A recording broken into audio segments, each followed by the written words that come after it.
When the night has come, and the land is dark, and the moon is the only light we'll see. No, I won't be afraid. No, I won't be afraid. Just as long as you stand by me. So darling, darling, stand by me. Oh, stand by me. Oh, stand by me. Stand by me.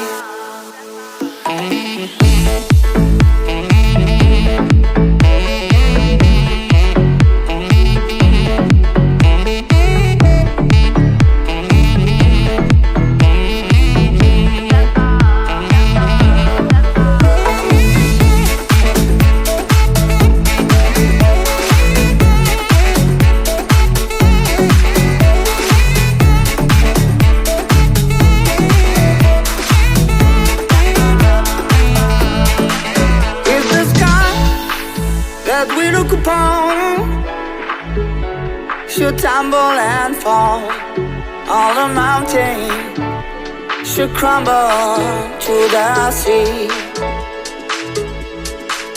I won't cry, I won't cry, no, I won't.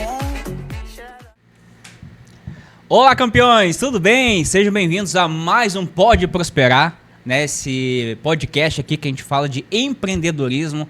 A gente fala aqui de mudança de mentalidade para você que crescer, aumentar os seus resultados aí no ramo que você tiver. Então hoje aqui, né, estamos num dia muito especial. Primeiramente vou me apresentar para quem não me conhece ainda. Me chamo Wagner Munhoz, resido aqui em Canoas. Sou empresário e palestrante também motivacional. Então hoje aqui vai ser um dia aqui fantástico, porque a pessoa que está aqui hoje é uma pessoa de peso. Uma pessoa que realmente mudou a história no seu esporte. Ele que realmente é um dos maiores campeões na sua área. Então é com grande orgulho, né, que nós vamos receber aqui. Vou pegar minha colinha aqui para falar um pouquinho dele. Ele que é o esposo da Raquel. Ele que é o pai do Eric e o Enzo. Ele que é gaúcho de Passo Fundo, né? Ele é campeão olímpico em 2004 em Atenas. Capitão da seleção brasileira. Prata olímpica em Pequim, 2008, 2 campeonatos mundiais e 6 ligas mundiais. Nós estamos falando aqui com nada mais, nada menos que o nosso capitão da seleção brasileira masculina olímpica, campeão olímpica de 2004, Gustavo Endres. Gustavo, seja bem-vindo, campeão. Eu que agradeço o convite, tudo bem, Wagner? Que alegria enorme ter você aqui com a gente aqui. Muito obrigado. Obrigado aí pela apresentação, muito bacana poder estar falando um pouquinho aqui com você, um pouquinho de prosperar, né? Acho que a nossa seleção conseguiu e muito prosperar, porque se dedicou, teve um cara sensacional que entrou na hora certa, com um grupo que estava com uma fome enorme de vitórias, né? De conquistar campeonatos, mas mais do que isso, né? De conseguir evoluir a cada dia, de melhorar, né? Subir aquele degrauzinho cada dia, cada treino para conseguir chegar onde a gente chegou. Que legal. Gustavo, o pessoal quer conhecer um pouquinho da tua história, porque eu acho que às vezes a pessoa olha a pessoa só quando a pessoa já venceu, mas ninguém olha a trajetória que foi até lá. Bah. E eu sei, né, que tu lá em Passo Fundo, as pessoas que te incentivaram foi os teus tios Bruno e Marta, né? Que foi os primeiros, exatamente, assim, que tu te inspirou nessa área do vôlei. Conta pra nós, desde o início lá, como é que foi esse link com o vôlei? Foi realmente através deles, né? Tio Bruno e tia Marta jogavam vôlei na cidade, disputavam os campeonatos amadores ali da região, sempre montavam as equipes, né? Masculino, feminina, misto também, tinha muito misto lá em Passo Fundo. E lá pelos meus 11, 12, 13 anos, eles começaram a me convidar a fazer parte desses jogos, de assistir, né? E quando acabavam os jogos, eles me botavam para dentro da quadra. Eu me jogava dentro da quadra, né? Admitido. Muitas vezes eu era o gandula, então ajudava a pegar as bolas. E aí eles começaram a me ensinar, né? Dar o toque, dar manchete, fazer a passada de ataque, né, o ataque por cima da rede, aquela coisa toda, e aquilo foi me despertando interesse. Mas o que eu gostava mesmo era de futebol. Só que a minha habilidade com os pés, Wagner, não eram tão boas assim quanto foram com as mãos depois. Era mais ou menos. Pra baixo, né? Então, comecei a me dedicar mais ao vôlei, e aí entrei na escolinha da Escola Menino Jesus, onde eu estudava, treinava 2 vezes por semana. E né? tu já te destacava a questão da altura perante os demais? Isso, com 15 anos eu tinha 1,85 m, então sempre fui mais alto. Né? Naquela época ainda na escola tinha as filas, né? Eu era sempre o último da fila, então sempre o último a ir pro recreio, a voltar do recreio, aquela coisa toda. E aí isso me facilitou um pouco, mas não muito, porque cresci muito rápido, né? De uma determinada idade. E isso me deixou um pouquinho, né, desengonçado, digamos assim. Né? Me deixou... Mas com a ajuda dos meus tios, né, consegui me desenvolver, e aí dos 15 aos 17 dei um estirão. Cheguei a 2,03 m. Nossa. Em 2 anos. Tem até uma simpatia, que é minha tia, minha madrinha, né? A dona Vere, lá de Passo Fundo, dona Veridiana, ela fez uma simpatia que ela me mediu quando eu fiz 15 anos e deu 1,85 m. E a simpatia dela era que eu não iria mais crescer a partir dali, porque eu não ia conseguir namorada. Olha a preocupação aí da minha Dinda, né, cara? Eu não ia conseguir namorar. Até hoje, quando eu encontro ela, eu agradeço, porque eu cresci depois disso mais 18 centímetros, né? Então cheguei aos 2,03 m com 17 anos. E aí comecei a jogar os campeonatos, fui convidado por uma outra escola que disputava os campeonatos da Federação Gaúcha de Vôlei. Aí a gente jogava contra o Sojipa, perdíamos sempre, contra o União, perdíamos sempre, né? Tínhamos bastante dificuldades, até que no último ano a gente conseguiu vencer da Sojipa, chegamos na final contra o Grêmio Náutico União e perdemos. Mas enfim, chegamos na final, né? Um resultado muito bacana aí para essa minha geração lá de Passo Fundo, todos os atletas de Passo Fundo. E aí chegou o momento, em que acontece com a maioria dos jovens sempre, né? Você termina o ensino médio, então eu terminei o ensino médio em 92. E o meu pai trabalhava com materiais de construção. Então era carregar tijolo, areia, cimento, essas coisas todas. Aí ali aquele momento, para onde eu vou? Exatamente. Terminou fazer uma faculdade. O que eu faço agora? O que eu faço? Vou trabalhar com meu pai. Que idade tinha nessa época? 17 para 18. Sim. Isso, era 92, então me formei. Ou eu ia tentar o esporte. Mas, poxa, não tinham grandes equipes, né, na região ali, tinha uma estrutura forte. Exato. Né? Tinha na grande Porto Alegre, ali, a equipe da Ubra, da ginástica ainda, né? Mas era muito complicado. Então surgiu, através do meu técnico, professor Gilmar Venturini, de a gente fazer um teste em São Paulo, no clube Esporte Clube Banespa, que hoje não existe mais, mas que na época era um grande formador de grandes campeões, né? E tinha uma equipe adulta também muito forte. Né? Muitos atletas saíram dali, como Marcelo Negrão, o Giovanni, o Maurício, o Tandy, passaram por essa equipe na base e depois foram campeões olímpicos. E por que eu tomei essa decisão de ir fazer essa peneira? Porque em 92 o Brasil foi campeão olímpico, em Barcelona. Primeiro título olímpico, né? Em grupo, né? Isso, de esportes coletivos do Brasil, exatamente. E eu assisti aquela final. Com 17 anos. E aí? E aí eu falei, meu Deus, eu quero fazer isso, quero um dia participar de uma Olimpíada. Ali tu comprou a ideia. Ali eu falei, poxa, eu vou tentar. As Olimpíadas normalmente são, né, em julho e agosto, e aí em fevereiro era essa peneira. Falei, vamos lá, né, professor? Ele foi junto comigo, porque ele também queria conhecer e tal. E aí pegamos um ônibus, saímos de Passo Fundo, 15 horas de viagem até São Paulo. Nossa. E na segunda-feira já começavam os testes. Aí a gente foi lá pro ginásio. Quando a gente chegou no ginásio, mais um mundaréu de gente. Mais de 3 mil atletas. Eram 3 categorias, né? Infantil, infanto. Isso era 92? 93 daí, né? No ano seguinte. Aquela época que os ônibus eram bem confortáveis. Pá, meu, eu fui de... Eu não ia falar, mas tu já... Cara, tinha leito, né, meu? Eu ia convencional, então eu cheguei lá assim, Imagina tu com a altura, com sofreu. 2,3 m, e o meu professor muito querido me botou na janela ainda. Meu Deus. O desgraçado. Sim, se tu tá no corredor, tu consegue botar as pernas no corredor. Pra fora. Mas daí eu jogava as pernas em cima dele, azar dele. Então é aquela coisa, tu não dorme, não tá nada, mas tu tá naquela ansiedade, né? Naquela vontade. Em busca do sonho. Exato. Mas no momento tu nem pensa em sonho, nada. Tu só vê os caras jogando na TV, tipo... Tá, mas como é que é isso, né? Tu é muito, digamos, desculpa a palavra, muito bobo ainda pra entender, né, cara? Que tu pode chegar num negócio desse. Sim, tu acha assim que tá muito distante, né? Muito longe, mas muito, né? Lá no interiorzão de Passo Fundo, né? Aí chegou em São Paulo lá o ginásio lotado de atleta para essas 3 categorias. E pra minha categoria, que era o juvenil, só passavam 4. E tinham mais de 600. Nossa. E... Um peneirão de 600 só ficava 4. Só pra minha categoria. No ginásio tinham 3.000, porque tinha as outras categorias também.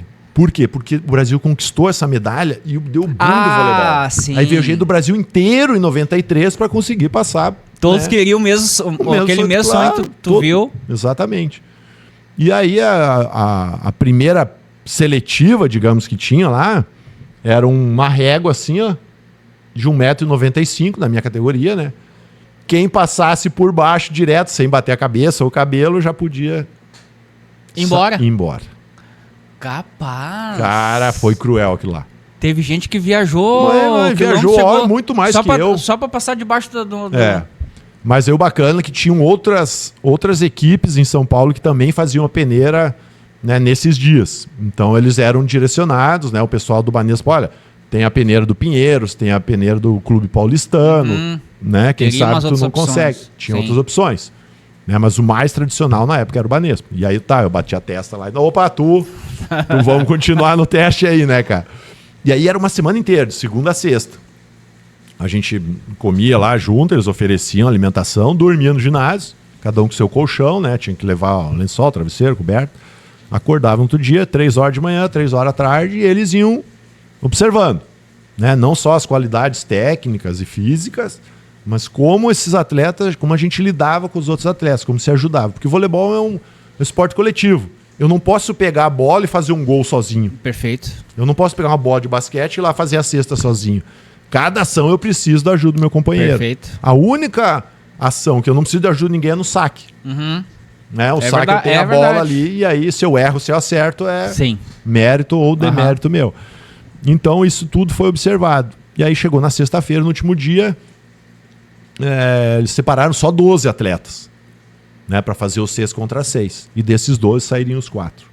Aí falaram, quando terminou, né, chamaram lá os 4, chamaram os 12 e falaram, ó, Ciclano, Fulano, Beltramo e o Gustavo Enzo. Quem? Tu mesmo, tá? O quê? Tá, mas e agora o que eu faço, meu? Aí eu gelei, né, cara? Aí eu, desculpa a palavra, mas me caguei todo. Mudar totalmente a tua... Tá louco, meu. O que eles Ia ter falaram que se daí? mudar. 10 dias dali tinha que vir para São Paulo. Sim. Eles ofereciam uma casa, né? Era a tal da casa do atleta, que a gente ficava com outros 14 atletas, eram 15. E aí começava o treinamento, de manhã de tarde, segunda a sexta, sábado, né? A maioria das vezes os sábados eram de jogos. E aí tinha o domingo de descanso. Só que daí eu voltei para casa, porque até então meu pai e a mãe, tipo, eles não pensavam que seria uma coisa séria, achavam que eu ia lá fazer uns treinos lá e ia voltar, uma experiência, né, diferente, digamos assim. Mas, na verdade, quando eu voltei e falei para pai, eu fui aprovado, daqui a 10 dias eu tenho que voltar para lá, porque já começa o treinamento e tudo, vou ter que morar lá, então vou de mala e cuia já praticamente. E aí os dois assim, como assim? Eu fui aprovado, pai. Aí minha mãe deu uma chorada, assim, porque eu sou o irmão mais velho. Tem o irmão do meio, que é o Eduardo, e o irmão mais novo, que é o Murilo. Né? O Murilo, todo mundo aí conhece, né? Murilo Endes. O Eduardo também, ele fez educação física. Ele está trabalhando com voleibol lá em Passo Fundo, fomentando o voleibol na cidade. E aí ela falou, não. Aí o pai falou, não, mas tudo bem. Tu vai, faz o teu melhor. Se não der certo, a gente vai estar aqui de braços abertos para te receber. Então chama. Aí me deu muita segurança, né, cara? A família. A família te dá o apoio necessário para você ir lá e fazer o teu melhor. E se der tudo errado, cara, volta para casa. Não teve ninguém que te disse assim, ó, não vai. Não teve assim, ninguém que tentou... Ninguém, cara. Puxa vida. Muito bacana. Olha Meu pai... isso. Acho que é um dos poucos que pode dizer isso, seja em qualquer área, né? Pois é. Porque geralmente tem alguém na família, um tio, um primo, alguém que não vai dar certo, né? Que que quer matar o sonho. Olha, ali que legal. Ali todo mundo apoiou. Obrigado a toda a família por ter apoiado, que, né? Tá aqui grande parte desse ouro olímpico de 2004 aí. Porque depois nós vamos chegar lá. Vamos. E aí com esse apoio da família, se não der certo, nós estamos... Aí tu vai com... Tu vai com tudo, né, cara? Tu vai sabendo que, tipo... Se der tudo errado, tu vai estar lá, tu vai ter o apoio do teu pai também. Eu volto pra Passo Fundo, a gente ia trabalhar, fazer, né, ia criar um novo objetivo, Perfeito. Sei lá, né? Então, e aí quando eu fui, aí tudo começou a acontecer muito rápido. Né? Treinando assim do jeito que eles treinavam lá, com muita qualidade, né? Com muita seriedade. Em 94 eu já fui convocado para a seleção paulista de vôlei, né? Como eu estava federado, daí no caso por São Paulo, eu fui convocado. Fomos campeões brasileiros, vencemos o Rio Grande do Sul na semifinal, então acabamos, alguns dos meus amigos, né, que eu conheci, joguei contra aqui no estado, acabamos eliminando eles, e aí ganhamos de Minas Gerais na final por 3-0. Né? E nesses campeonatos, quando é o Campeonato Brasileiro de Seleções, inclusive em 2025, no feminino sub-18, existe ainda? Se chama CBS agora, Campeonato Brasileiro de Seleções. O Rio Grande do Sul foi campeão no masculino sub-18. Olha que bacana. E no feminino ficou em terceiro no sub-18 também. Então, o Rio Grande do Sul tem sempre, tipo assim, um celeiro de grandes atletas. Perfeito. Sempre brigando pelas primeiras posições. E aí, nesses campeonatos, tem sempre o técnico da seleção brasileira juvenil. Que é logo um degrau abaixo da adulta. Que seria que idade o juvenil? Seria o sub-21 na época. Até 21 então, anos. Eu tinha 19, 20 anos. Isso, né? Aí ele viu a gente e me convocou para a seleção brasileira juvenil.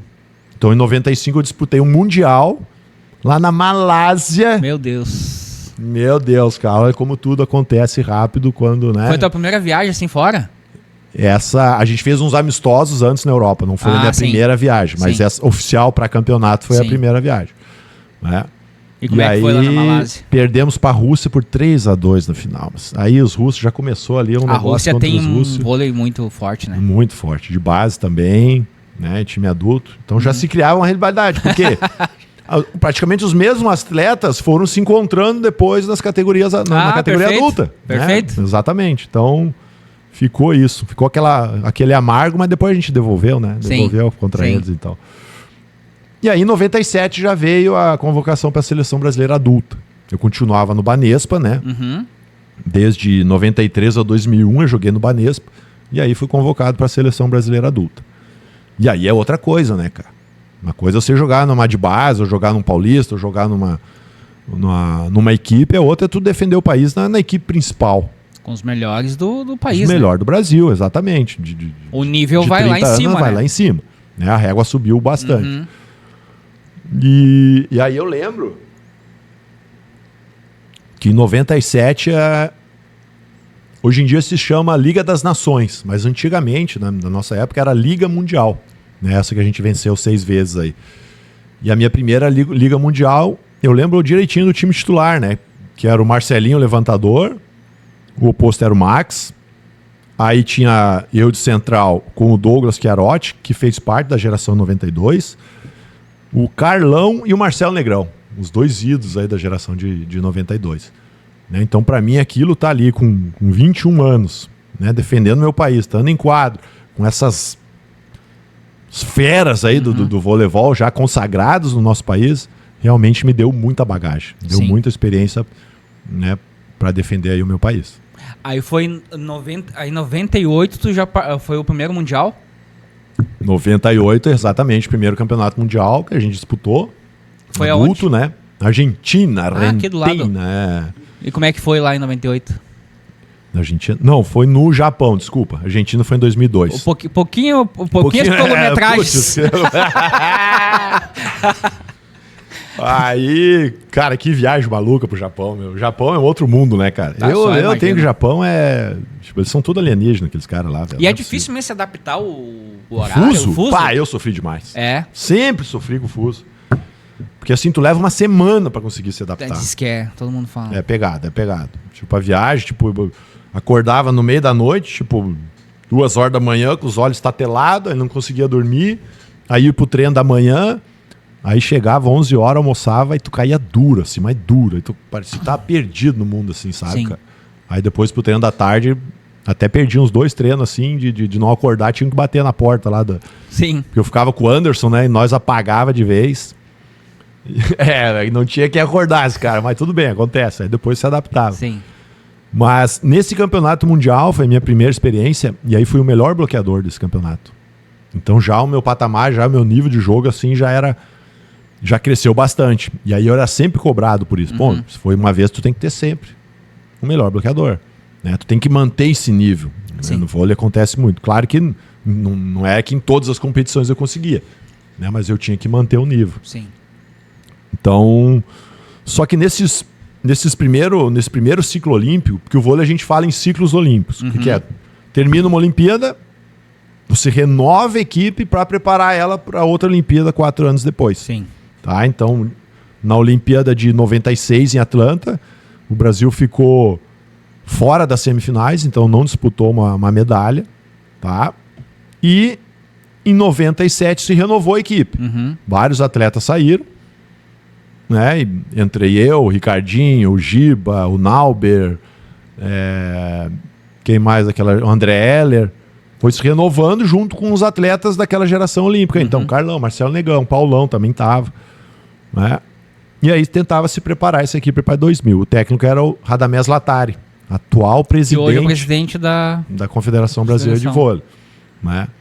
E aí a gente passou esses 4 anos só tomando porrada. A gente não conseguiu vencer um campeonato. Ficamos terceiro numa Liga Mundial. A Liga Mundial acontecia todos os anos. Né? Não passávamos de um terceiro ou de um quarto. No Campeonato Mundial ficamos em quarto. E aí chegou a Olimpíada de Sydney. 2000. Lá em Sydney, 2000. Ficamos em sexto. Né? Aí uma frustração enorme, aquela coisa, poxa vida, 4 anos tomando porrada, já não conquistou nada. Como é que a gente vai voltar pro Brasil? Como é que vai ser daqui pra frente? O que a gente vai? Não vamos conseguir nunca uma medalha, né? Aquilo que a gente viu na televisão em 92 dos caras. Sim. E gerou muita essa discussão interna, né, com os mais novos ali que tinham começado esse ciclo olímpico. E aí a gente sentou lá um dia e conversou, poxa, o que a gente precisa fazer? Cara, vamos fazer de tudo para conquistar uma medalha, né? E aí em 2000 entrou o Bernardinho. E aí juntou o quê? Um grupo um pouquinho mais experiente com um grupo mais jovem de novo, que aí entrou o Dante, o André Nascimento, o Henrique, o Rodrigão, o Serginho Escadinha, né, o líbero. E aí a equipe começou a se moldar assim, e com a mentalidade do Bernardinho, né, de muito treinamento, é diferente do Radamés, assim, sabe? Com mais capacidade com os seus companheiros que ele tinha na época. A gente começou já de primeira a vencer a Liga Mundial 2001. Tá, mas nessa questão do Bernardinho, que eu acho que é importante, essa questão, vamos falar agora tu falou mentalidade. Isso. Que eu acho que isso aí tá o ponto principal para a pessoa prosperar, crescer, vencer em qualquer área da vida. Primeiramente o mental, né? Exato. Então, tu mais que nunca, atleta, sabe disso. Qual foi, assim, a questão, tu falou do mental do Bernardinho, o que ele falava para vocês, o que tu acredita, assim, que foi o diferencial do Bernardinho? Tu falou mentalidade, mas em prática, assim, o que ele fazia, assim, para vocês? Em relação ao voleibol, né? Tá. O brasileiro, assim, a escola brasileira, digamos assim, era sempre de muito ataque. Né? A gente tinha muita diversidade, os atletas saltam, atacam forte, dão porrada, e a gente não tinha muito um sistema de defesa que funcionasse. Então a primeira coisa que o Bernardinho implantou, né, na parte do voleibol, foi esse lá de criar um sistema de defesa em que a gente pudesse defender, essa bola pudesse subir, né, tanto os defensores que estão atrás, os 3 do fundo, né, quanto os 3 da rede que fazem o bloqueio. Então essa sincronização ele começou a trabalhar nos treinamentos. Entendi. Tá? Então se treinava muito mais defesa do que ataque. Porque perfeito. no ataque a gente já tinha já tinha um talento diferente. Então isso já pegou nós de surpresa, assim, como, né, tomasse um tapa na cara. Opa, sim, tu vai ter que estar mais disposto a tomar porrada do que dar porrada nos adversários, entendeu? Essa foi a primeira mudança, assim, que eu lembro que teve já de início, já de cara, assim, com ele. Então era muito treino de defesa. Era botava 2 mesas lá de um lado da rede e os outros defensores e ele dando porrada. Ele mesmo subia e dava porrada junto com os outros na gente. A gente tinha que defender, correr atrás da bola, peixinho, né? Se estrupiar no chão lá, Sim. aquelas coisas todas. Então isso já foi uma mudança, assim, uma quebra de paradigma diferente. Né? E o lado de você melhorar a cada dia. Né? Tipo, qual a tua melhor versão hoje, ela tem que ser melhor amanhã. E assim sucessivo. E ele ficava martelando isso na nossa cabeça. Né? Então isso tudo, junto com uma equipe, né, que tinha fome de vitória, estava disposta a fazer qualquer coisa para vencer. Né? Tudo que ele propôs a gente foi. Inclusive tem um que ele fala direto, né, que entre uma viagem e outra a gente ficou 8 horas esperando o próximo avião. E aí a gente foi lá no estacionamento do aeroporto e fizemos um bate-bola lá. Sério? Fizemos nada de salto, aquela coisa, um treino, mas tipo, tocamos na bola. Não, ficamos lá meia hora. Melhor essa história aí. Pera aí. Meu. Não. Pera aí. O bicho era louco demais, velho. Mas olha aí, cara, isso é importantíssimo. Aham. As pessoas que estão aí nas suas empresas, ou que estão nos seus esportes, que for, não querem treinar, não querem mais, né, se esforçar. Eu quero saber um pouquinho mais dessa história aí. Vocês tinham tipo uma escala. Uma escala, Tava exatamente. no aeroporto, tinha que esperar 8 horas pra pegar o voo. Isso. Como é que foi isso? Na hora ele chegou em vocês, vamos treinar. Então, o malandrão, ele sempre levava um saco de bolas. A gente não entendia, porque tu vai pra Holanda, tu vai jogar lá, tem bola tem lá, bola. né? Tu vai pra Rússia, tem bola. Vai pra Itália, tem bola. E ele, não, vou levar aqui e tal. Fazer aquela carinha, não, vou levar. Tá, eu falei, tá bom. Aí teve esse intervalo, né? Essa escala entre um voo e o outro. E ele sempre pedia pra gente levar o material de treino e de jogo na mala de mão. de mão. Porque se perder primeiro, né? A mala Ah. tu tem. Então, Olha sempre só deixar. os detalhes, né? Aí, não, põe aí o uniforme de treino e vamos dar uma suadinha ali. Falei, que isso, professor? Onde vai dar suada? Não tem quadro de vôlei aqui, tá maluco, pô? Não, ali, ó, retinho ali, ó, o asfalto ali do estacionamento, ó. Tava meio vazio assim, né, cara? Falei, Ninguém filmou na época. Vai dando. Nem tinha, eu acho. Isso era 99? 98? 2000 Não, 2000 e pouco? 2000 e pouco. Entre... Ah, não, essa época era só aquele celular tijolão.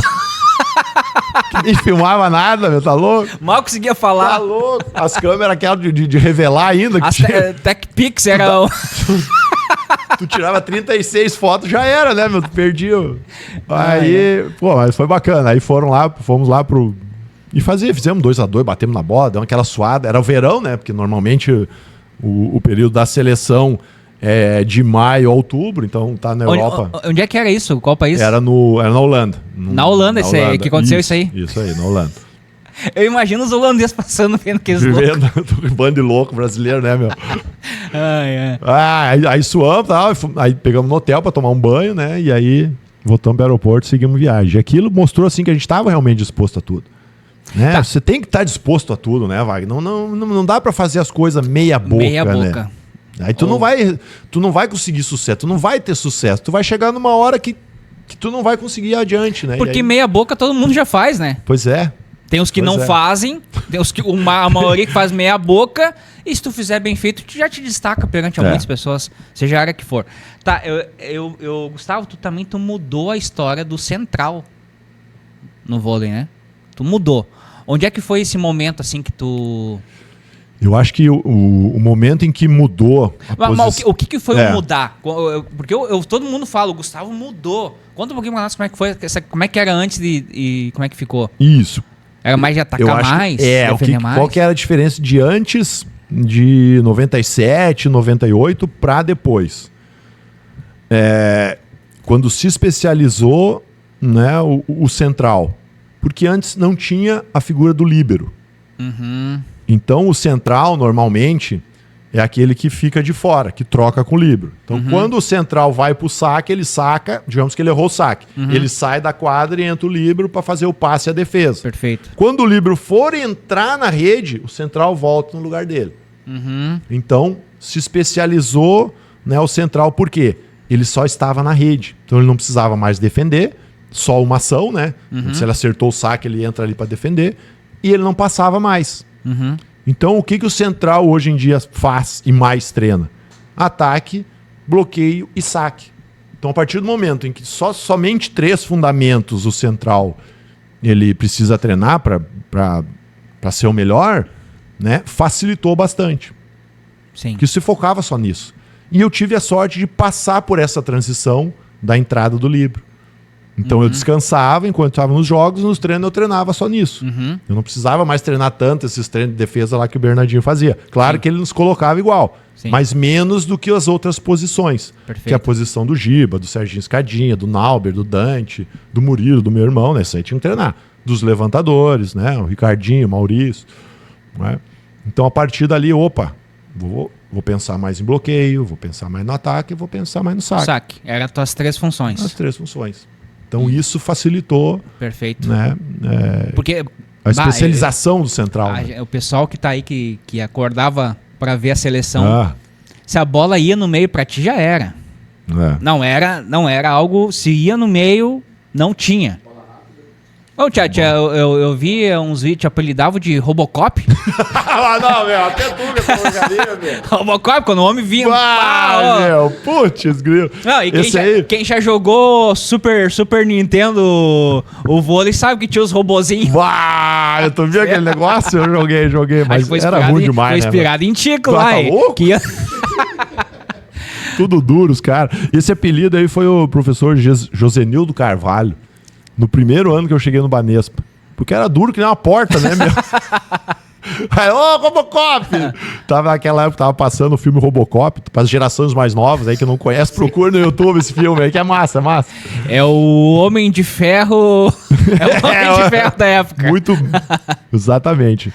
Com uma arma na mão. E aí pegou por um tempo, assim, né?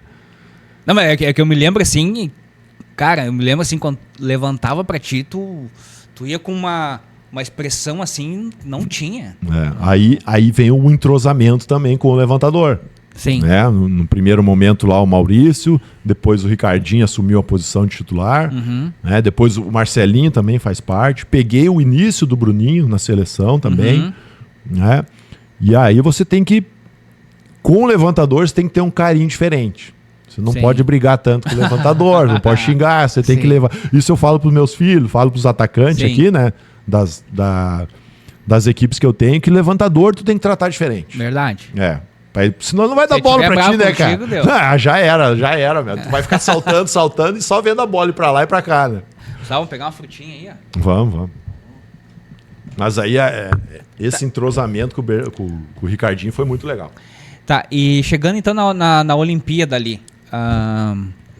Vocês chegaram pra Olimpíada, que foi em Atenas. Isso. Cara, eu me lembro do primeiro, o segundo jogo de vocês. Na segunda rodada vocês jogaram contra a Itália.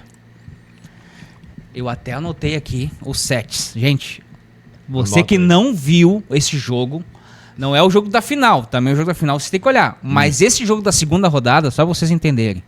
O primeiro set foi 25-21 pro Brasil. O segundo set foi 15-25 para a Itália. O terceiro set, 25-16 para o Brasil. O quarto set, 21-25 para a Itália. E o quinto set... Olha, que vai só até 15, né? Lembrando, teoricamente. 33-31. Cara, não acabava mais. Que loucura. Que loucura aquele jogo. Quem pegar a imagem final lá, eu fiz o bloqueio final, né? Só que eu quase desabei assim de cansaço. Cara, eu só imagino. Tá louco, meu. Tá, o primeiro jogo, tu te lembra contra qual seleção foi? É que 2004? 2004? Eu não vou lembrar agora, minha memória. Mas esse ficou marcado aí, tá? Pedir pra produção, a produção vai procurar lá pra nós. Vai procurar lá, já vai procurar. Então, mas vamos lá, eu queria que tu falasse um pouquinho desse jogo. Que esse jogo foi muito desgastante, né? Esse jogo. Como é que era a Itália, né? A Itália, nos anos 90, ela dominou o voleibol no cenário mundial. Ela venceu 3 mundiais seguidos, venceu 8 ligas mundiais, né? Em 3 ciclos olímpicos.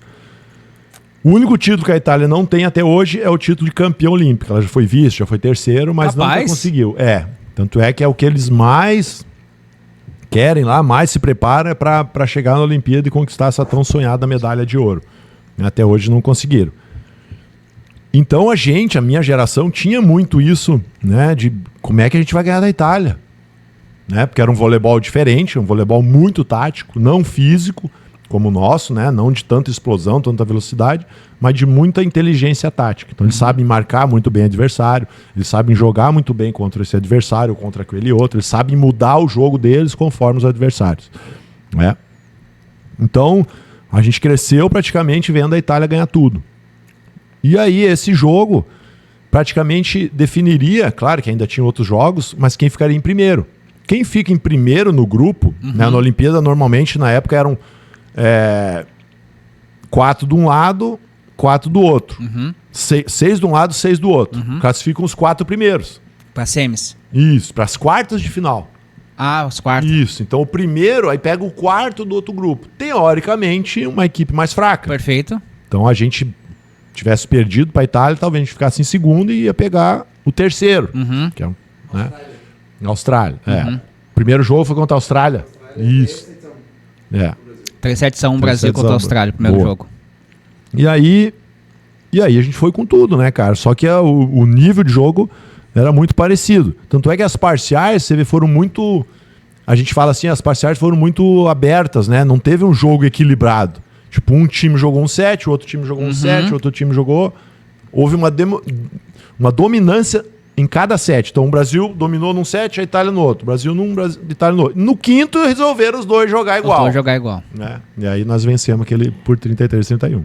Aí eu penso assim, o desgaste, porque te lembra mais ou menos, era o quê? A cada 2 dias? 2 dias. Tinha um jogo, um dia de folga, e eu já tinha um jogo no dia seguinte. Nossa, esse jogo foi muito desgastante, certo, pra vocês, né? Mas aí tinha uma magia, digamos assim, que o preparador físico lá, que era muito competente, que era o nosso querido José Inácio Salles Neto, ele era o preparador físico, sempre após um jogo, independente dele ter sido esses de 5-7 ou de um 3-0, a gente ia pra academia malhar. Então chegava na Vila Olímpica, saía do ginásio, chegava na Vila Olímpica, comia alguma coisa e ia pra academia. Fazer algum tipo de reforço muscular. Já preparando o corpo para daqui a 2 dias. No dia seguinte a gente treinava, né? Esse dia de folga é folga de jogo, né? A gente treinava e no dia de jogo a gente treinava dependendo do horário do jogo. Porque às vezes tinha um horário de jogo que era às 10 da manhã ou às 10 da noite. Né? Então a gente já tinha programado esse tipo de treinamento, assim, né? Para que não houvesse um desgaste muito grande, uma perda muscular. Essa era a maior preocupação. Porque conforme tu vai jogando, né? Só jogando, você acaba perdendo alguma potência muscular. E a gente tinha que estar bem quando chegasse os mata-mata, né? As quartas de final, semifinal e final. Então isso nos manteve assim num nível físico sempre lá em cima. Aí depois vocês pegaram de novo a Itália na final. Isso. Ao qual foi 25-15 o primeiro set, 26-24 o segundo set. O segundo set também para vocês, né? E 20-25, perderam o terceiro set por 20-25 e venceram o quarto set por 3-1, no caso, 25-22. Isso. Nesse momento ali nessa final, me lembro uma imagem tua que acho que era o Ricardinho, o levantador, Ricardinho. né? Ricardinho levantou pra ti no meio, tu pegou e como é que se chama? Atacou. E a bola muito rápido veio de novo, tu só fez um balãozinho assim, ó. Tu atacou, trás. Veio pra trás e ele levantou de novo pra ti e tu fez o ponto. Cara, foi muito legal aquela... assim, eu digo a sincronização de vocês, sabe? Isso, pra fugir do bloqueio adversário, sim, né? de tu já pensar, ele vai me levantar de novo pra mim. Foi muito rápido esse lance. Tu atacou, girou e pegou o impulso e foi de novo. E aí tu pegou eles de calça na mão, que eles não sabiam que tu ia fazer aquilo ali. Foi muito legal. E no final, no último ponto, né, foi tu que levantou. E eu vi assim a expressão que te baixou assim, que como assim, é agora. É a hora, né? Eu vi aquela expressão. E o legal também que todo mundo foi se abraçar e tu foi lá onde era o juiz, né? tu já tinha programado isso, Fui lá né? me fresquear, né, cara? Porque claro que já tinha, né, meu? O que eu vou fazer, tu né, ainda meu? tentou chamar alguém pra ir junto, não lembro quem foi que tu Não abraçou. foi, o André Hélio, acho que Aí eu acho era. que ficaram com medo e tu pegou e foi. Aí a pergunta que vem. Ai. Gustavo, naquele momento, medalha olímpica, mudou muita coisa? Naquele momento. Já tinha mudado? Sim. Vamos voltar um pouquinho lá. Em 92, tu viu os caras ser campeão. Olha Cara, isso. 8 anos depois já era tu. É tu numa Olimpíada, né? 12 anos depois. Mas em 2000 tu já tava na Olimpíada. É verdade. Então, 8 12 anos depois, tu campeão. Que nem os caras. Como é que foi, assim, essa... Depois de ser campeão olímpico? Mudou muita coisa na Cara, tua vida? o que passa na cabeça, assim, na hora que tu recebe a medalha, Uhum. sabe? Passa esse filme todo. Tipo assim, comecei lá em Passo Fundo, assisti os caras sendo campeões, perdia pra Sojipa, perdia pra União, fui fazer a peneira em São Paulo, né? Fiquei numa casa de atleta lá com 15, louco lá, cada um com a cabeça diferente. A gente Pensou teve em que ser desistir? boa, essa aí. No primeiro ano eu pensei em desistir. Isso é importante pra quem tá ouvindo aí. Quem é Cara. jogador de voleibol, de qualquer esporte. É importante isso aí. Nesse ano ali que eu tava lá, porque era muito puxado. Era muito puxado. E você não tinha o apoio da família, não tinha ninguém ali ao teu lado, né? As ligações, pra quem é da nossa idade, da minha idade, né? Não da de vocês, eram caríssimas, né? Tinha que fazer a cobrar aquela coisa, ou pagar. Então, era difícil conversar com a família. Sim.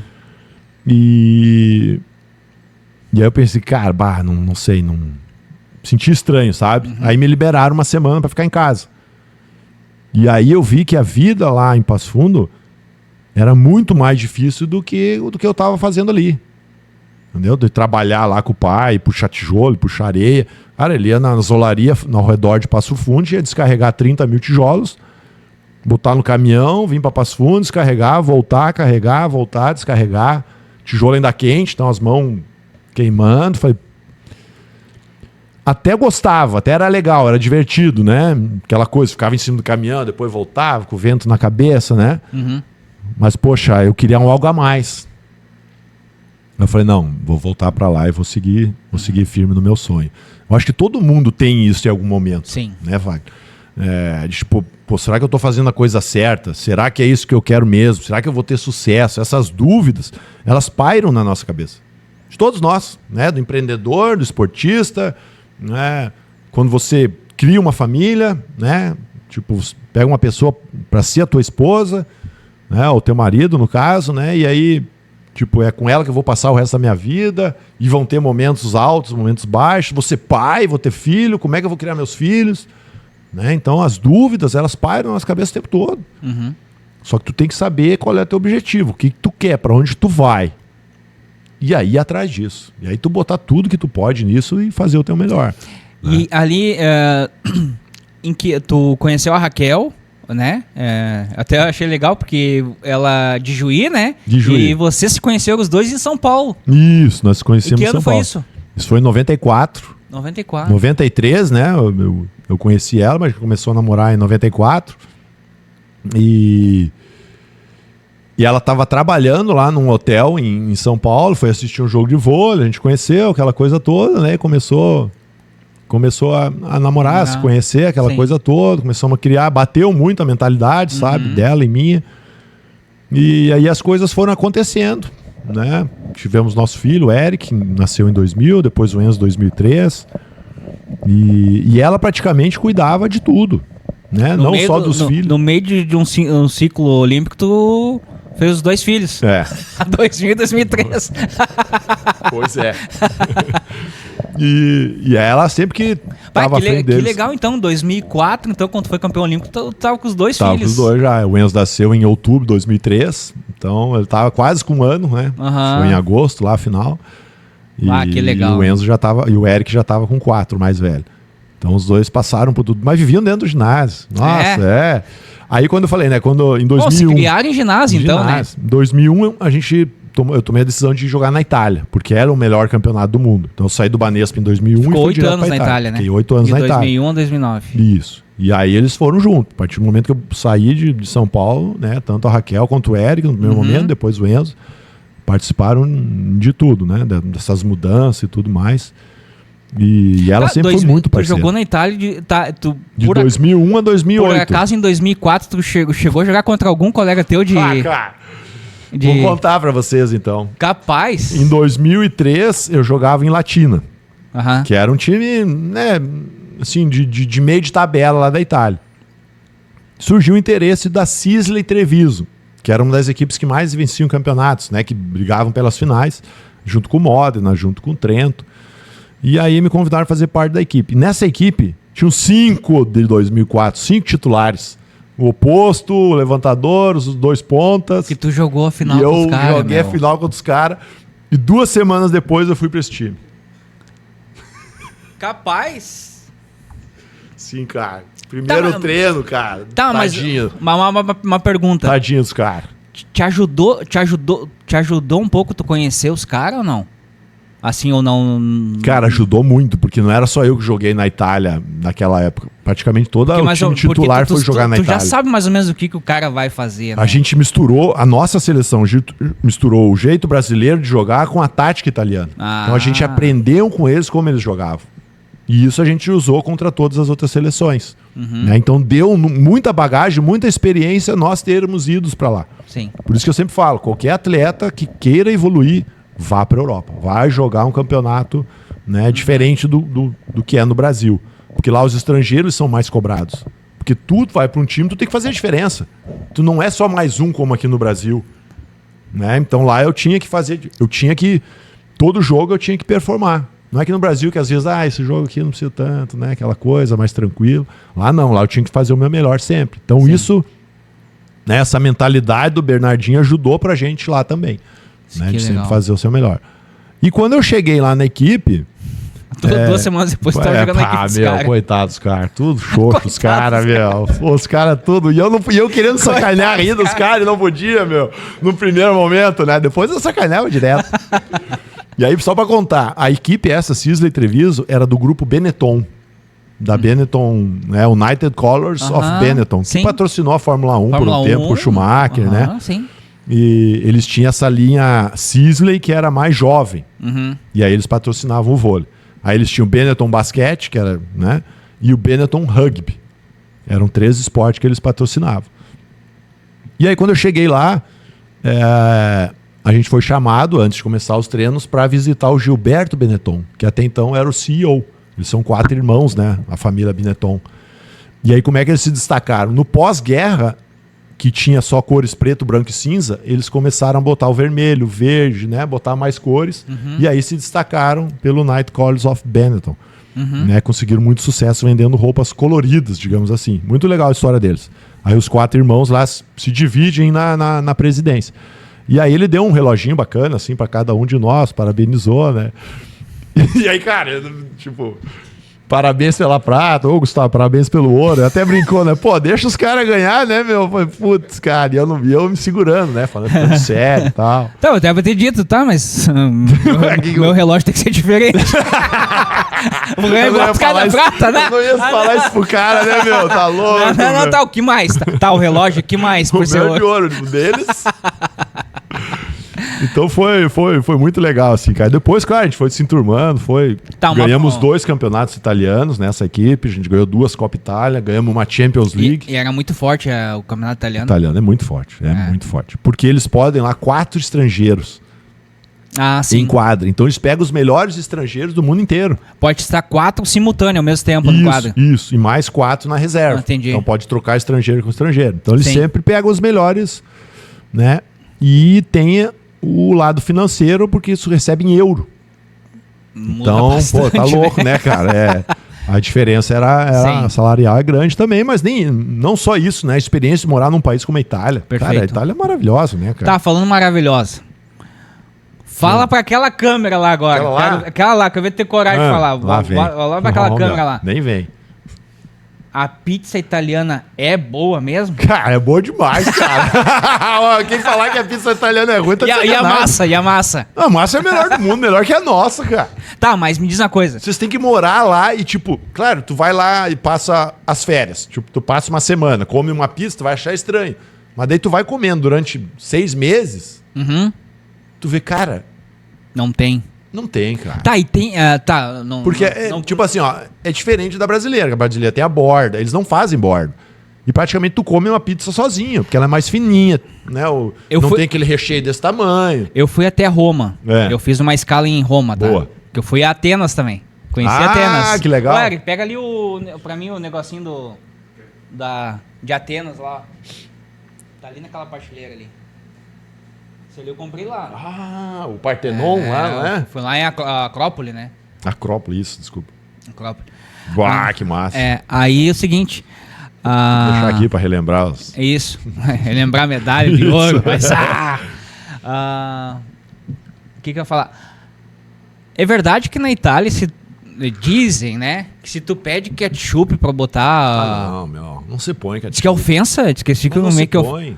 Não se põe ketchup em pizza, meu. Ó o italiano Mas aí, para ó. com isso, Ele tá cara. querendo comprar bricos brasileiros. Você quer botar ketchup, maionese, mostarda na pizza? Até concordo. Tem gente que bota azeite mel, azeite sei de lá. oliva. Minha esposa bota azeite de oliva. Não, azeite de oliva lá eles permitem. Aí tu pode pôr. Eu então botava, pode, eu tá botava. permitido. Azeite de oliva é a única coisa. Michele, é permitido. Eu que tô errado. Aí, se ferrou agora. Tá, mas diz que se ofendem se tu botar... Se ofendem, se tu se pedir ofendem. qualquer molho lá, cara, se ofendem. Tu vai mudar a textura, Exato, o paladar o gosto, o paladar. Tá, mas me diz exato. uma coisa, que isso é importante, que o brasileiro adora pizza, né? Tem alguma aqui que tu comeu aqui parecida com a de lá? Nenhuma. Não. Sério mesmo? Nenhuma, cara. Eu não sei, lá o tomate é diferente. Pode a massa, ter... a farinha é diferente. Pode ter alguma coisa na maneira que é tratado então, o diz tomate. que o melhor tomate do mundo é o de Nápoles.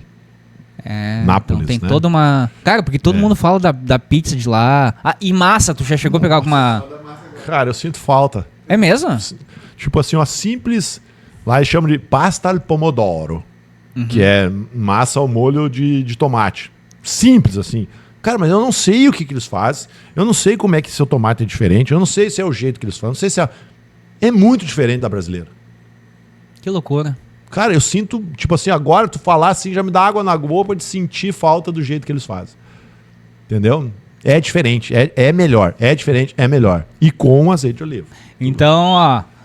Se o Cara. campeão olímpico tá falando que não achou nada parecido aqui, não tente achar, viu? Cara. Não tente achar, porque morou 8 anos lá, até hoje tá procurando. Pode procurar aí, depois vocês me avisam, que daí eu faço em casa lá também, né? Por favor, avisa aí. Bota no comentário aí se Isso. você sabe de alguma pizza igual da Itália, que o Gustavo vai lá olhar. Vai lá ver, onde é que tá essa pizza aí? Agora, a carne nossa que é melhor. A carne. A carne aqui é nossa é melhor. Tem feijão lá? Feijão... Não são. Eu Mas só- tem no supermercado, outro tem. Tu consegue achar. Não sentiu falta? Feijão? O que tu sentiu falta da Tu comida sente brasileira no lá? início, mas assim, nem tanto depois. A carne. É mesmo? Meu. Uma picanha, uma costela, um vazio. mas não Criado tem, em Passo cara. Fundo, não tem? Nossa, não tem. Lá é a bisteca só assim, né? Coisa mais simples, não é tão refinado. Não tem tantos cortes que nem o nosso, né? Mas E o idioma italiano, tu pegou rápido? Como é que foi? demorou assim um pouquinho. Né? Mas depois ele é parecido com o português, sabe? É mais cantado, assim, né? Mas depois de um tempo eu peguei. A minha mulher pegou muito mais rápido, né? Porque a Raquel fala português, ela falou morou... pra nós que ela fala 5 línguas. Ela foi... Até os 3 anos só falava alemão. Ela é professora de inglês. né? Inglês. Aí o inglês ela aprendeu na Colômbia, enquanto ela falava espanhol e aprendeu inglês. Aí aprendeu italiano quando foi morar na Itália, né? E o português. Então, alemão, português, inglês, italiano e espanhol. E tu fala português e Eu falo italiano? português e italiano. Tá bom. Em inglês Sim. eu apanho, vamos dizer assim. Sim. Tá, aí 2008 veio a Olimpíada de Pequim, né? Pequim, cara, vocês estavam muito bem. Eu acredito que foi muito mais mérito dos Estados Unidos do que uma falha da seleção brasileira. O que tu acredita que aconteceu ali? Foi mérito deles, mas antes ali em 2007... Mas já vocês vinham puderem forte, lembrar- eles vinham forte pra essa... Não vinham, sim. Eles preparam todo pra Olimpíada. Eles foram tipo uma zebra nessa Olimpíada, exatamente. Só que em 2007 a gente teve um problema com o Ricardinho. Não sei se vocês vão lembrar, ele acabou sendo cortado da seleção por alguns problemas, né, de disciplina e... perfeito, sim. Isso. E aí, então, a gente perdeu um grande líder ali. Maior levantador, né? Exato. O cara que conhecia Ele foi cortado antes do Pan-Americano do Rio, 2007, que nós fomos campeões. Depois teve a Copa dos Campeões, que nós também fomos campeões. Aí ganhamos a vaga para a Olimpíada, né? E em 2008 ele não foi chamado de novo. Tentamos conversar com ele, né? Tanto eu, Giba, digamos, os mais experientes ali, para trazer ele de volta, André Hélio, Serginho, e ele, né, teimoso, cabeçudo, não voltou. Sim. E aí o titular era o Marcelinho e o reserva o Bruninho. Na Liga Mundial a gente ficou em quarto. Já foi um resultado assim ruim, jogamos muito mal as finais, que foram no Rio também. Então passamos vergonha aí diante da torcida. E ali ligou um alerta para nós. Os Estados Unidos foi campeão dessa Liga Mundial. Então ali eles já deram... Mas antes eles não tinham vencido nada. Perfeito. Mas ali eles já conseguiram um patamar diferente. E aí a gente foi para a Olimpíada, treinamos muito naquele mês pré-Olimpíada. Mas muito. Acertamos as coisas, sabe? Metemos o dedo na cara de um do outro, né? Saiu xingamento e tudo, quase tapa na cara. E começamos a jogar melhor. Né? Conseguimos chegar na final e na final não tivemos, né, qualidade, não tivemos força para superar a equipe americana. Mas vencemos a Rússia, vencemos a Itália, né? Conseguimos assim um resultado bom também. Pô, a gente não sabe se com o Ricardinho seria diferente. A gente nunca vai saber isso, Sim, né? Porque perfeito. não tem como voltar. Perfeito. Mas talvez alguma coisa sim fosse diferente. Tá? Pode ser que a gente fosse eliminado ou que a gente fosse campeão, não dá para saber. Mas foi realmente uma pena porque quebrou um pouco, né, digamos, a equipe que estava azeitadinha, assim, que estava certinha, né, para jogar essa Olimpíada. E hoje, como é que tá a seleção brasileira de vôlei? O que tu... Hoje, essa nova geração que tá 2025. O que aconteceu agora, né, nos dias de hoje com o calendário mundial? Ele agora vai ter mundiais a cada 2 anos. Então, 2025 e 2027 vai ter um campeonato mundial. Que era de 4 em 4. De 4 em 4, que nem a Olimpíada. E a Olimpíada lá em 2028, né, que vai ser em Los Angeles. Tá? O técnico é o professor Bernardinho, né, que voltou um tempo atrás, aí, depois que o Renan saiu. E no meu entendimento, eu vejo que vai ter uma renovação muito grande. Que agora é o momento de trazer uma gurizada, de novo, como ele fez lá em 2001, né, alguns poucos experientes, e fazer essa gurizada ganhar casca. Né, apanhar se que tiver, treinar, buscar. Né, então é o caso do Darlan ali, que vem se destacando já nos últimos 2 anos, né, maior pontuador aí da Superliga. O Adriano, que está lá em Campinas. Tem o Lucas Bergman também, do SESI. Então essa garotada aí de 20, 22, 23 anos, né, que vai começar esse novo projeto. Sim. Talvez a gente vai sofrer agora no início, mas vamos ter resultado um pouquinho mais para frente. Perfeito. Então vamos ter que ter um pouquinho de paciência, peço a vocês um pouquinho de paciência com essa seleção, né, com essa nova seleção. A gente não sabe ainda se o Bruninho vai estar, mas possivelmente não. O Lucão já falou que não, já se aposentou da seleção, né, entre outros. Esses os 2 principais, digamos assim, né? E aí vai ter muita gente desconhecida do público em geral. Então é paciência, porque vai chegar em algum momento, essa equipe vai conseguir o dá resultado. tempo pro Bernardinho trabalhar com esses novos aí, né? Só que daí o brasileiro ele é imediatista, né? Porque ele viu que o vôlei tá sempre conquistando título, tá sempre brigando pros primeiros lugares. E aí acaba que nem essa última Olimpíada, o Bernardinho teve só 1 ano para trabalhar, né? Teve, com o pessoal, só 1 ano, então não fora, tem como. Ficou fora das semifinais, né? Sim. Perdeu pra Polônia nas quartas. E aí, resultado ruim também, né? A gente sabe que... Mas se vai renovar bastante a seleção, então, né? De repente não... Tomara que seja em 28, mas talvez ainda tá muito talvez próximo, em 28 não chegue ainda no melhor da forma, digamos, mas talvez sim. Mas que se trazer uma medalha já tá ótimo, né? Tá ótimo. Ótimo. Falando agora do Gustavo. Gustavo, quando é que tu te aposentou da seleção? Seleção, em 2008, eu joguei a última Olimpíada, né? E aí em 2011 fui chamado de novo pra seleção. 3 anos depois tu retornou, né? Isso. Aí eu fiquei em 2011 só e já saí, tava com muita dor no joelho. Sim. Já não tava mais aguentando os treinos da seleção e o Bernardinho. Então resolvi largar a seleção, né? Que fique bem marcado os treinos da seleção e do Bernardinho. Exato. Tá, e aí... Quando é que tu te aposentou das quadras? Aí das quadras eu me aposentei em 2015, aqui em Canoas. 10 anos vai fazer? 10 anos já. Eu tinha 39 anos na época. E aí eu me aposentei. jogando pela Apave Vôlei aqui de Canoas. E aí, Hoje ele tá com 49, então. hoje 49. exatamente. Cinquentão aí, quase. Cinquentão Mas, daqui uns 3 meses. Mas tá bem. 4 meses. Tá muito cheio de bem. cabelo branco e a barba. tem Não, mas tá jeito, muito né, bem. Tá, e hoje, né, a gente viu aí o projeto que tu toca. A Pave, fala um pouquinho da Pave, o pessoal conhecer. Exatamente. Aí o que aconteceu? Eu fui chamado para fazer parte da equipe em 2012, né? E joguei por 3 anos pela equipe.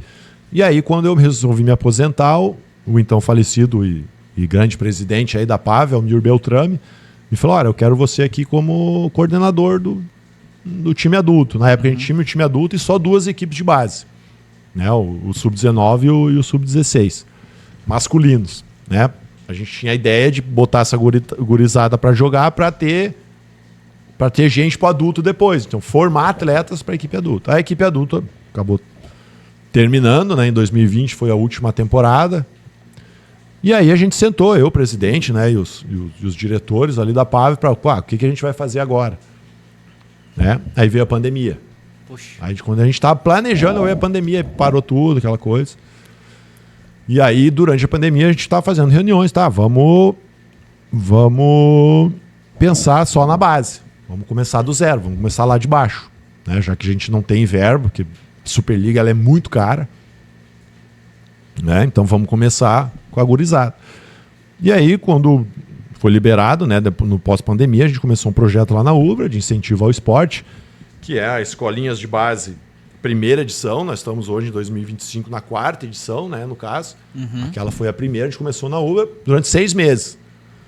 E aí foi tão bacana assim que os parceiros, né, os patrocinadores gostaram e começaram a aportar, e a gente começou a aumentar o negócio. Falou, opa, que importante essa parceria, né? Muito importante. Os patrocínios. Sem os parceiros, sem os patrocinadores, a gente não estaria aqui como está hoje. Parabéns às empresas que fazem isso, porque elas mudam a história, né, de adolescentes. Crianças e adolescentes. Dos 10 aos 18 anos. Por mais que não vá pro esporte, que não siga no esporte, vai ser um grande homem e uma grande mulher. Isso é o grande objetivo, Wagner. Mais do que ser um campeão olímpico, um campeão mundial, que se for ótimo, é formar cidadão. Com princípios e valores. Princípios e valores que vai levar para o resto da vida dele. Perfeito. Na área que ele escolher depois. Perfeito. Né? Seja na área acadêmica, seja, né, na empresa privada, empresa pública, ele vai levar aquilo que ele aprendeu durante esses anos aí de treinamento, né, no esporte. Então, esse é hoje o principal objetivo da PAV. A gente tem 3 projetos distintos, 2 através da Lei de Incentivo ao Esporte Federal. E até um recado para as empresas: não sai nada do caixa de vocês. Então é valor de imposto, o ICMS. 2% do imposto de renda. Isso. Esse aqui, né? O ICMS, daí é o pró-esporte. Sim, tá certo. Sim. Isso. Então, 2% do imposto de renda que você paga, você pode destinar para projetos esportivos, né, na sua região, na sua cidade ou em qualquer lugar do Brasil. Né? É a maneira mais rápida de tu saber onde teu dinheiro está indo diretamente. Exatamente, porque tu tá vendo ali, tu vai ver, tu pode ir lá acompanhar várias dessas empresas que estão lá, vão lá acompanhar, a gente convida eles, perfeito, né, para irem assistir os treinos lá, e ficam sempre maravilhados, porque tem mais de 30, 40 crianças lá treinando. E eu acho importante, por isso, da questão dos vídeos agora que estão sendo feitos aí, muito justamente para ver as emoções dos pais, dos atletas, dos profissionais, para veja o quanto está sendo impactado. Isso é muito legal. Tá, e aí, então, a PAV... Hoje, quantos atletas hoje fazem parte do... Se fosse chutar? Se for juntar todos, assim, mais de 1.000, os 3 projetos. Nossa. Que a gente tem. E são crianças e adolescentes de que idade? Dos 10 aos 18 anos a gente tem. Bem na formação mesmo da índole, né? Vamos dizer, do caráter. Exatamente.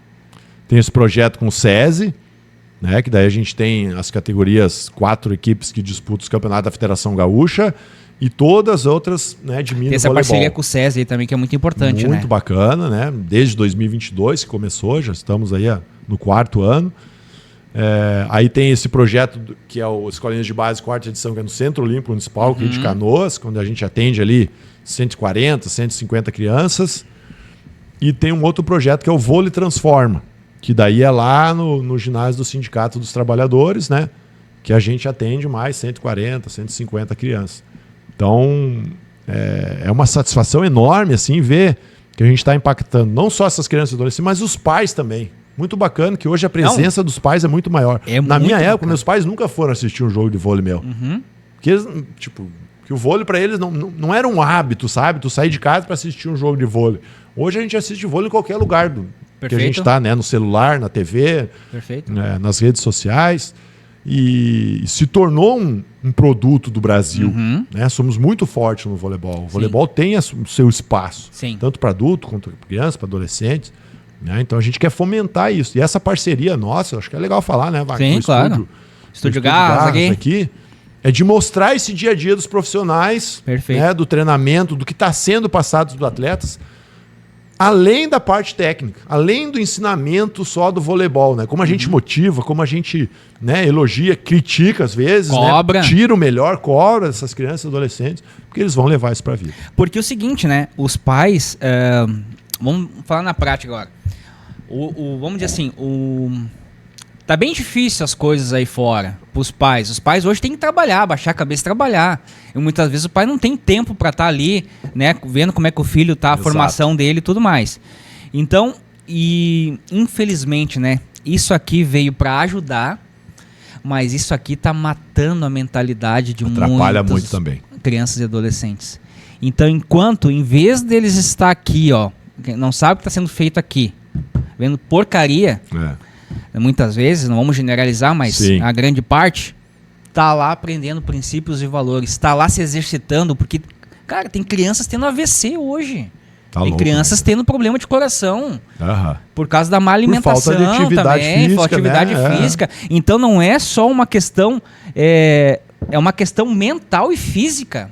Então, se os pais entenderem realmente esse projeto, a PAV aí, é muito importante, pessoal, que vocês repassem isso para que seja conhecido por um maior número de pais, para que coloquem os seus filhos, né, nesses projetos, e também para que as empresas também se conscientizem da importância de estar linkada a projetos como este, porque nós, né, eu e o Eric, aqui, que somos do Estúdio Garras, nós estamos vendo o que está acontecendo lá. E é muito, muito, muito gratificante ver aquele brilho nos olhos daquelas crianças ali que estão lutando por um futuro, né, no esporte, mas que nem eu volto a repetir. Se aquela criança que está ali chegar no momento ali dela ir para uns 18 anos, ela ir para uma faculdade, pode ter certeza que ela vai ser boa no que vai fazer. Certeza. Porque... vai saber a decisão que ela vai tomar, vai correr atrás, vai fazer o melhor. Não vai ser mais um, vai ser a pessoa, seja na Esse é o nosso grande objetivo. Então, nossa... formar cidadão. Esse projeto de vocês aí é muito, muito bacana. Mas uma coisa já está mudando, vai. Eu vi que agora proibiram os celulares nas escolas. Eu vi essa semana. Que legal. Eu achei fantástico. Isso é uma baita de uma lei que já devia ter sido feita. Voltando a fazer brincadeiras. Brincadeira, porque não tem o que fazer, né, cara? Eu tenho o celular, o que eu vou fazer? Ele descobre que tem um corpo. Ele se mexe, né, cara? O que eu vou fazer com isso aqui? Não, e a interação. Tu viu que já mudou a interação entre eles, porque tu fica aqui, tu não conversa com ninguém. Perfeito. Ali tu, vamos brincar, vem comigo, vamos lá, vamos bater uma bola, vamos jogar um futebol, vamos jogar o vôlei, o handball, vamos só brincar aqui de pula-pula. Então, cara, isso me arrepia, né? Fazendo um pause. Eu não sei quem é que inventou esse projeto, mas vamos dar uma grande salva de palmas. Parabéns, Parabéns mesmo. Parabéns, que isso aí baita lei. Isso aí façam para todas as escolas, para tudo. Baita lei mesmo, que legal. Gustavo, agora indo para um outro ponto teu aqui, eu falei de várias qualidades tuas, né? Mas tem uma aqui que, não gostei, cara. Tu não vai falar do meu nariz, né? Não. Ah, não? Pô, cara, tu é colorado.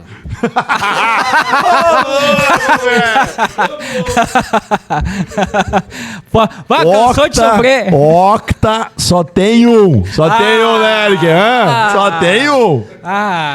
Eu vou dizer uma coisa pra ti, eu torci que vocês ganhassem. Sabe? Torceu, né? Não, porque lá tá com o grito na garganta entalado, o homem explodia, rapaz.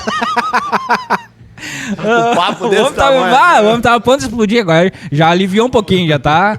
Mas que barbaridade. Mas tu é colorado de ir no Beira-Rio? Cara, eu fui 2 vezes lá, assim. Não tenho o hábito de ir sempre, assim. Uma vez. Mas de assistir os jogos, assim? Assisti. Não todos, né? Mas. Sofre um pouquinho. Meu, ultimamente estamos sofrendo muito.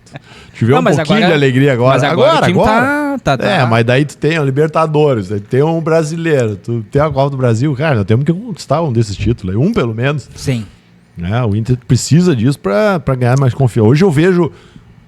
Hoje mesmo não, mas tipo, digamos, um tempo atrás o Grêmio muito mais organizado, um Grêmio muito mais sabendo o que tem que fazer, sabe? Né? O Inter parecia assim um bando de louco lá. Mas né? tu viu E que... hoje melhorou. Mas a tu viu gente que não a sabe. liderança, né? Chegou o Roger, já deu uma melhorada. Exato. Mas chegou o D'Alessandro, Vai, aí já. o que é Então, uma mudança? quero ver manter isso por tempo. É. Vai conseguir manter isso, porque tu faz um discurso para uma final, né? Para uma semifinal, ali no caso do Gauchão. Agora, para um jogo da Libertadores, para um jogo do Brasileiro. Tipo, chega uma hora que tu não tem mais o que motivar. Tipo, parte muito do atleta, entendeu? Que o discurso às vezes vai ser o mesmo. Tem que ir lá, temos que ganhar, temos que fazer isso, temos que... né? Mas, pô, tu já falou isso ontem, tu já falou anteontem, tu já falou... Então, como é que o atleta lida com esse Sim. lado motivacional, entendeu? Sim. Como é que ele vai se entregar lá todo dia? Sim. Então, isso aí parte no treinamento, né? Sim. Treinar bem para jogar melhor. Sim. Né? Então, vamos ver se tomara que o Roger e o Alessandro consigam, né? Manter isso, O legal é que se manteve o mesmo plantel, né? Então fica mais fácil também, né? De colocar Já teve os projetos um empatezinho aí com o Flamengo, lá no Maracanã. É. Mas o Grêmio é muito rabudo também, né? Meu, como é que os caras me ganham, velho? O goleiro lá, Ó, os caras o Volpe xingaram o Volpe, que é o baita salvou. do frangueiro, não sei o quê. Salvou. O cara vai lá e Salvou faz contra 200 o Atlético defesas. Mineiro. Mano. Salvou mesmo. Então é complicado. O Grêmio tá louco. Mas... Pessoal, estamos aqui então, né, com Gustavo Endres, nosso campeão olímpico. Então, Gustavo, eu queria que tu agora desse um recado para as pessoas. O que a pessoa precisa para vencer na vida? Quais são os princípios? O que tu daria um recado lá naquela câmera lá para quem? Aquela pessoa que talvez está meio depressiva, aquela pessoa que não sabe o que faz da vida, ou que talvez na tua caminhada tu teve nesse momento, né? O que a pessoa precisa para... Cara, o que eu posso dizer, assim, um pouco do retrato da minha vida, né? Que vai chegar algum momento da tua vida, tu vai ter que fazer uma escolha, né? E nessa escolha, tu vai ter dúvidas. Só que essas dúvidas não podem, né, sobressair sobre o teu objetivo final. Então, coloque um objetivo e faça de tudo para alcançar ele. Eu acho que esse é o grande recado, assim. E conte com a ajuda de pessoas. Não queira fazer nada sozinho, né? Tu pode até conseguir, mas é muito mais difícil. Então, esteja aberto a críticas, mesmo elas sendo destrutivas ou construtivas, claro, separe, né? A elogios, mas que nenhuma disso, nenhum desses dois aspectos, tanto elogios quanto críticas, te façam sair do caminho. Né? Quando a gente conquistava um título, nós éramos elogiados, mas a gente tinha que estar no outro dia e tem que continuar a treinar. O Bernardinho ia estar lá dando porrada na gente. Perfeito. Se a gente perdesse, no outro dia nós íamos ser criticados e no outro dia tá lá o Bernardinho dando porrada na gente. Então, é não se desviar no caminho, tanto nos elogios quanto nas críticas. Né? Isso a gente aprendeu. O nosso grupo aprendeu durante essa jornada nossa, né? de 8, 12 anos, aí, 3 ciclos olímpicos, né? Que a gente teve junto. Né? De muito sofrimento, mas de muita dedicação, com muito empenho, você vai chegar onde você quer. Perfeito. Esse é o grande recado. Tu sabe que esse recado que tu deu, eu dou nas minhas palestras também, a questão das pessoas frequentar lugares diferentes para conhecer pessoas diferentes, com pensamentos diferentes. Boa. Que automaticamente vai te levar a ter hábitos diferentes, que tu vai ter resultado diferente. Exato. Então, é ali, né? O Pablo Marçal, ele fala... também me pegou isso de um jeito sensacional, cara. Outra coisa que ele falou, Gustavo, que me prendeu, Falou. e eu falo pra todo mundo, falo na palestra também, eu falo, joga fora de uma vez a tua reputação, porque os outros vão pensar de ti. Que se, né? Se exploda. O F, pega aquele F lá, ó, aperta o F que se exploda, que vão pensar. Porque muitas vezes pessoas hoje são profissionais frustrados. Tem muitos profissionais frustrados por fazerem algo que os pais quiseram, né? Sim. Fez lá advocacia, ou fez medicina, ou seja o que for, porque o pai queria e não quis. Então tem muitas pessoas hoje que ou hoje não não colocaram em prática o que quiseram, porque, o que os outros vão pensar de mim? Bah, O que isso a é pior. família vai pensar de mim? Aham. Pode ter certeza que na hora de pagar os boletos, a família não vai vir pagar, né? Na hora Pior. do pega pra capar, Aham. na hora que tu estiver sozinho lá, com problema, é tu e tu. Né? Então é muito importante isso que as pessoas entendam. Eu acho que isso tu falou da questão do ciclo de pessoas que tu tá. Eu acho que é a parte principal, né, Gustavo? Com Tu tem que certeza. saber com quem tu tá rodeado, né? Com quem do rodeado. Tu só vai ter sucesso quando tiver com as pessoas que pensem, né, parecido contigo, não precisa ser igual, mas parecido e que tenham o mesmo objetivo. A gente só conquistou tudo isso que a gente conquistou por causa disso. Porque todos os 12, os 14 atletas tinham esse mesmo objetivo. Todo mundo queria E mesmo, estávamos né? dispostos a fazer de tudo para conquistar esse objetivo. Porque a gente teve 4 anos de frustração. Né? Então, pro pessoal de casa aí, vocês vão ter algum momento de frustração no início de um novo negócio, de um novo Ciclo. relacionamento, né? De você entrar numa empresa nova, né? Você vai trabalhar numa área pública. No início, ele é todo de frustração. Até que você aprende o negócio, né? Sabe os parceiros, as pessoas que estão ao teu redor, né? Essas pessoas estão querendo que você melhore, e aí você vai junto e aí as coisas começam a acontecer. Mas no início ele é difícil, ele é frustrante. Eu falo muito com os pais das crianças que estão iniciando no voleibol. Não sabem dar manchete, não sabem, né, dar o toque, não sabem atacar, às vezes não sabem nem correr. Então a gente vai ensinar tudo isso. E com o maior prazer. Só que em casa você tem que fazer o teu papel de quê?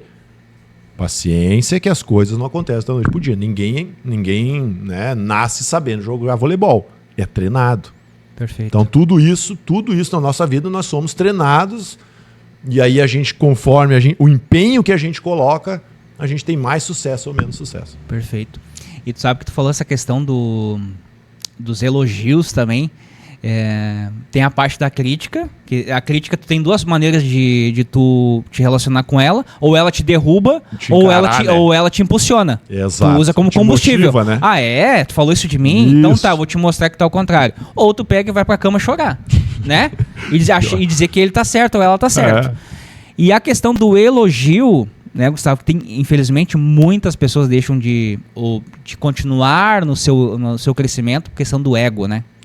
E falando nesse ponto agora, eu como fã desse cara que tá aqui, porque pra mim, eu agradeço ao Marcelo, o Marcelo Manchinha. Não, tu não um vai cara falar do fantástico. cara aqui. Ah, vou falar. Vou falar, porque... O pai da Júlia, vai. Pai da Júlia. Pai da Júlia. Pai da Júlia, o Marcelo, que nos apresentou, eu falei pra ele, cara, quando eu vi que a Júlia tava no mesmo projeto que você, eu digo, eu sou fã do Gustavo, o Eric também, então digo, e o Marcelo fez todo esse encaminhamento, a gente se conhecer, e essa questão que a gente tocou agora, a questão de ego, cara, é incrível como tu é um ser humano fantástico. Sai fora. Não, isso é importante. Deu por hoje, vambora. Isso é importante que todos entendam que eu vou falar aqui como fã, né, como uma pessoa que acordava na madrugada para ver os jogos, de que pouco que a gente está se conhecendo, 1 mês aí mais ou menos, eu posso dizer que a humildade que essa pessoa tem fez ele ser o grande campeão que ele é. Ele realmente dele reconheceu, talvez nessa trajetória, os erros, corrigir e mais acertar e não deixar que o ego subisse a cabeça. Ele é uma pessoa fantástica, está aqui com a gente, fiz o convite para ele na hora, vamos lá, vamos bater um papo. Uma pessoa aí fantástica, a gente tá com essa parceria com o Estúdio Garras aí para fazer os vídeos. Então acho que isso é muito bacana, Gustavo. Quero te agradecer de coração mesmo por tu ser esse ser humano fantástico. Porque tu sendo esse ser humano fantástico, tu já formou muitos seres humanos de caráter. Legal. E tu vai formar muito mais. Juntos, vamos juntos. Por isso, mais uma vez, eu falo aos pais, às empresas que estão aí, né, apoie o projeto aí do Gustavo, a PAV, porque isso é muito importante, pessoal. É muito importante a formação de caráter. Eu que sou uma pessoa, o Eric sabe, as minhas palestras, sabe que eu tenho a vontade de dar palestra assim nos colégios. Ah, sabe? Sim. Para incentivar as crianças, motivacional, sabe? Algo assim para que elas realmente... Pare e pense. Sabe? Eu tenho essa questão de ajudar. Essa questão da gente se doar. Eu tenho essa questão comigo, de doação. Deus já me abençoou bastante. Aqui, ano passado, tu nem sabe, a gente teve as enchentes aqui. Aqui deu água até aqui assim. Putz, querido. Aqui, então, a gente se reinventou, né? Então, estamos aí mas Deus mais abençoou. Enquanto estava aqui alagado, eu e minha esposa estava com os 2 carros ajudando as pessoas lá. Ah, que massa. Sabe? Tava Que para lá massa, que e massa. carregando coisa, descarregando carreta e ajudando. E Deus nos abençoou muito, muito de lá para cá. Uma questão tanto que você é uma das bênçãos da nossa vida, pode ter certeza disso. Por ter uma pessoa, por ser esse ser humano fantástico. Cara, eu que agradeço. e quero ter essa amizade contigo, não questão de parceria, mas de amizade. Conta com nós aqui do estúdio, porque tu precisar. Porque eu sei que a gente te ajudando, tu vai tocar na vida de outras pessoas, de outras crianças. Esse é o objetivo. Então eu acho que a gente tem que se unir. Pessoas de bem tem que estar junto. Boa. Para poder tocar em outras vidas. Eu queria te dar um presente aqui em nome do Ô, louco! do estúdio. Né? 2 presentes. O primeiro que eu queria te dar... Vai me dar a camisa do Inter? Não. Vamos. Eu quero falar de coisa boa.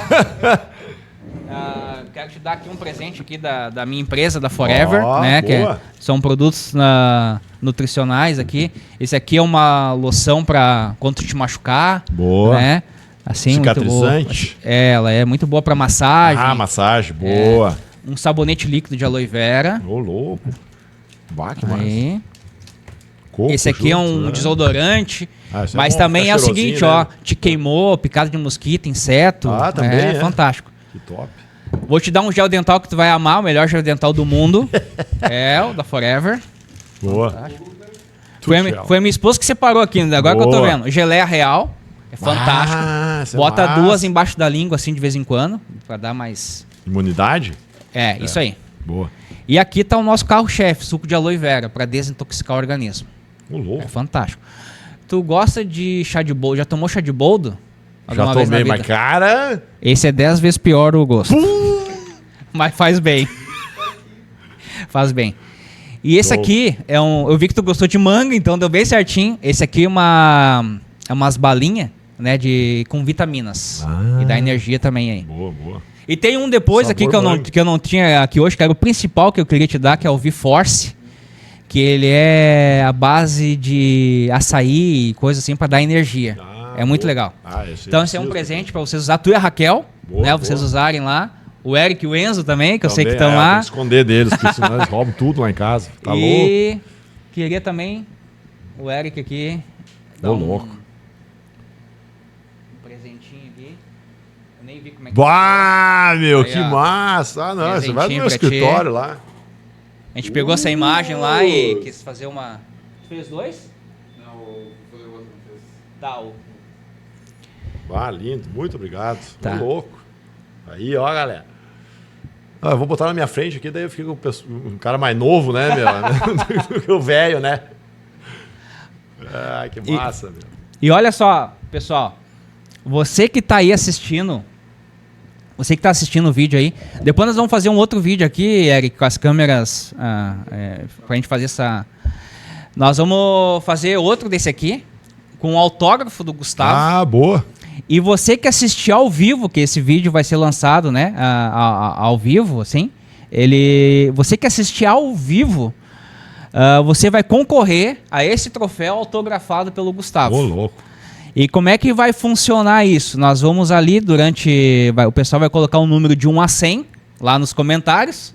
E a primeira pessoa que acertar o número que o Gustavo pensar, ela entra em contato com o Estúdio Garras, estúdio.garras aí no Instagram, que a gente vai enviar para você de qualquer parte do Brasil. Ô, louco. Nós vamos enviar para você esse troféu aqui. Ô, louco, meu. Né? Ô, louco, meu. Chegou a conhecer o Faustão? Cara, eu fui no programa lá uma É? vez. Ele não te cortou? Aquele tinha mania de cortar os caras. Ele fazia pergunta Nem e deixou tirava- eu falar, velho. Ah, Tá viu só? louco. Só fiquei parado lá, o boneco de posto. Pessoal, siga as redes sociais. Olha só, o Gustavo vai falar pra nós aí as redes sociais dele, da PAV também, né, as redes sociais que tu quer que o pessoal... Isso, a Pave Vôlei Canoas, né? Você A pode Pave. botar lá. A Tá, a Pave gente Vôlei bota lá. Canoas e o Gustavo aí, que o Gustavo nosso Ley. querido Eric já botou aí com 2 L's. Uhum. Bem tranquilo. Arroba Gustavo Ley. Isso. Certo. Então, Gustavo, queria te agradecer a tua presença aqui com a gente, tá? Quer falar alguma consideração final aí? Eu que agradeço, né, o convite e a parceria que a gente está montando agora, né? Vamos mostrar aí pro pessoal de casa, mais para frente, Isso. né, tudo que acontece lá no SESI-APAV, né, onde estamos nós, os profissionais e os atletas e as atletas. Então, todas as reações, tudo que acontece, o dia a dia, vai ser muito bacana, né? E obrigado aí pelo Estúdio Garra ser parceira nesse nosso projeto, né? Você, o Eric, pelo excelente estúdio aqui, muito bacana, parabéns, né? E pessoal que quiser, né, vem fazer podcast, aí, ó, aqui é o lugar, mano. Então é o seguinte, o Gustavo ele vai pensar no número. Gustavo, já fala um número aí de 1 a 100 aí que depois a gente vai editar. Pode falar não? Posso falar? Pode falar. Pode falar pra você deixar gravado aí? Boa. Daí a gente deixa gravado. 67, bem fedorento. 67, perfeito. Então a primeira pessoa que colocou aí, antes de tudo ser falado, o 67, nós vamos averiguar lá se foi a pessoa, entra em contato com a gente. Tá aí o Instagram do estúdio.gas pra você. Só vale um por pessoa, né? Um número por pessoa. É um número, né? Porque os malandrão vai botando de 1 a 100 ali. Não. É, perfeito. Um só, né? Perfeito. Isso aí. Muito Excelente. obrigado, meu querido. Gustavo, obrigado pela presença. Pessoal, siga aí, curta, se inscreva no canal aí, esteja com a gente aí. Obrigado, Gustavo. Valeu!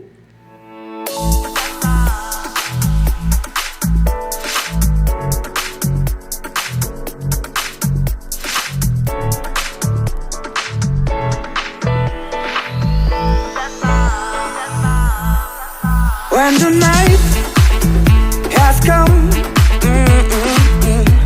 and the land is dark, and the moon is the only light we'll see. No, I won't be afraid. No, I won't be afraid. Just as long as you stand by me. So darling, darling, stand by me. Oh, stand by me. Oh, stand by me. Stand by me.